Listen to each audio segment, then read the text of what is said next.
राणा जगजित सिंह यांना सुप्रिया सुळेंनी आता प्रत्युत्तर दिलंय। कोणतंच पत्र माझ्याकडे तर आलेलं नाहीये। राणा जगजित सिंह यांच्या पत्रावरती सुप्रिया सुळेंनी ही प्रतिक्रिया दिली आहे। राणा जगजित सिंह यांनी थेट मुख्यमंत्र्यांना पत्र लिहावं असं सुळे यांनी म्हटलेलं आहे। एकतर कोणी मी स्वतः कुठलंही पत्र माझ्याकडे आलेलं नाही। मी पत्र ते पाहिलेलं नाही। माझ्या रेकॉर्डवर माझ्या ऑफिसमध्ये असं कुठलंही पत्र आलेलं नाही आणि ते मला का पत्र लिहितायत हे मला समजतच नाहीये। त्याचं कारण असं की मी महाराष्ट्राच्या माननीय मुख्यमंत्र्यांना ड्रग्ज विरुद्ध मोहीम करू असं पत्र मी माननीय मुख्यमंत्र्यांना लिहिलंय।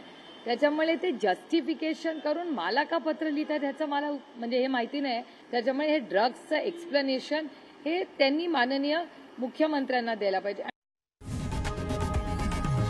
लोकशाही मराठी ऐका, पहा, जागरूक रहा।